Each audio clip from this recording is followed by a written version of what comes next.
to you, Winnie the Pooh. Once each year there comes a most peculiar day. The dark grows darker, the leaves rattle on the trees, and everything is a tad spookier. On this particular day, Winnie the Pooh was dressed like a bee, snacking on his last drop of honey. "Oh, Halloween," he chuckled. "Though I'm not fond of tricking, I do enjoy treating." A few minutes later, a skeleton bounced in. "Not late, am I?" asked Tigger, for that was who the bouncer was. Behind him were two Eeyores, the real one, who was wrapped in bandages like a mummy, and Gopher, who had dressed up like Eeyore. "Hello, Eeyore and Gopher," said Pooh. "Dagnabbit," said Gopher, "how did you know it was me?" "He left to find a new costume." "Come on, Pooh," cried Tigger, "we better get a move on." "But first we need to get Piglet," Pooh replied. Piglet was putting the finishing touches on his costume when he heard a Tigger-like "boo-hoo-hoo" coming from his entry. That sounded more like Monokuma than Tigger, but we'll go with it.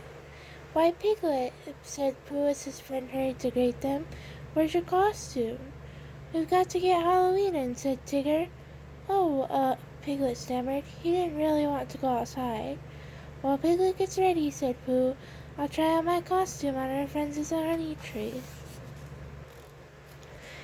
"But Pooh," Piglet said, following his friend. "Perhaps it would be best," Pooh said as he started out the door, "if you didn't say my name. It might make the bees suspicious." But the bees knew exactly what Pooh was trying to do. They began to buzz angrily. Pooh and the others ran away from the honey tree as fast as they could. Nearby, Rabbit inspected his pumpkin patch. "Perfect," he proclaimed. Bzzz. Suddenly, Rabbit heard the bees. He looked up just in time to see Pooh, Piglet, Tigger, and Eeyore smash into his beautiful pumpkins. The bees flew away, disturbed by all the chaos. "But my favorite holiday is," Rabbit sighed. "Halloween isn't one." Soon it grew dark and Piglet hurried home. As he got into his costume, he realized he was too scared to go outside. Suddenly, there was a knock at the door. Who's there?" he squeaked. "It's me, them, us," said a Pooh-sounding voice. "Pooh Bear?" asked Piglet. "How can I be certain it's you?" "Perhaps if you say something only you would say, then I can be certain. How about, 'I am Pooh'?" "You are?" said a confused Pooh. "Then who am I?" "It is you!" squealed Piglet, jumping out of his costume and opening the door. "Piglet," said Pooh, "will you be joining us for Halloween?" "But I'm afraid. I'm just too afraid," Piglet replied. "That's okay," said Pooh Bear. "We won't have Halloween. We'll have a Hallow-wasn't." "Thank you, Pooh Bear," Piglet said, smiling. Piglet and Pooh explained their plan to Eeyore and Tigger, and with that everyone went home. Alone once more, Piglet created lots of notes, telling all the spookables and monster beasts to go away. They had to know it was a Hallow-wasn't at his house somehow. Soon a storm began to rage outside. Pooh looked out his window. "I hope Piglet isn't too frightened," he said. "I suspect that something should be done, but what?" He tried to concentrate. "Think, think, think," he muttered, and to no one's greater surprise than his own, he did just that.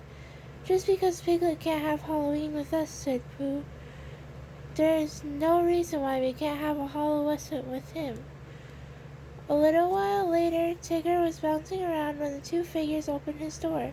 "Spookables!" hollered Tigger, tripping over his tail. The Spookables removed their sheets. It was Pooh and Eeyore. "We're on our way to Piglet's to have a Hallow-wasn't," said Pooh. "Were you care to come? We made new costumes since the other ones were torn up in the pumpkin patch." "What are we standing around here for?" Tigger said, snatching a sheet.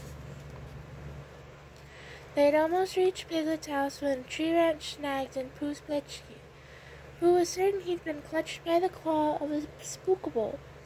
"Help!" shouted Pooh. "Pooh Bear," Piglet said, hearing Pooh's cries from inside his home. Tigger and Eeyore, still wrapped up in their ghostly bedsheets, tried to free Pooh from the branch. "Oh no!" Piglet cried when he saw them. "Spookable's got Pooh! I must help him, Halloween or no Halloween." Suddenly, Piglet noticed the costume he'd made. "I'll save you, Pooh!" he cried, putting it on. He stumbled outside and yelled "Boo!" as loud as he could. Pooh and Eeyore and Tigger looked up in horror and ran away, leaving Pooh's costume on the branch. They ran past a startled Gopher, who was now wearing a rabbit costume. "Look out! Spookables!" they screamed. Gopher looked up just as Piglet ran into him. They both went rolling after the others. Rabbit, who'd been trying to keep his remaining pumpkins dry with an umbrella, glanced up. "Not again!" he cried, just before Pooh, Tigger, Eeyore, Piglet, and Gopher collided with him. Costumes and pumpkin pieces flew everywhere. Finally, they untangled themselves and discovered there was not a single Spookable around. "You saved us," Pooh told Piglet. "You're here and the Spookables aren't. You must have chased them away." "Way to go, Piglet!" exclaimed Tigger. Pooh's friends shook his hands. Piglet's friends shook his hand. "Wait half a second, Piglet," said Tigger. "You aren't dressed up as anything for Halloween." Piglet realized he lost his costume in all the excitement. Then he smiled. "Oh, but I am," he said. "I decided to be Pooh's best and bravest friend." "And that," said Pooh, smiling down at Piglet, "is precisely who you are." The end. I love you.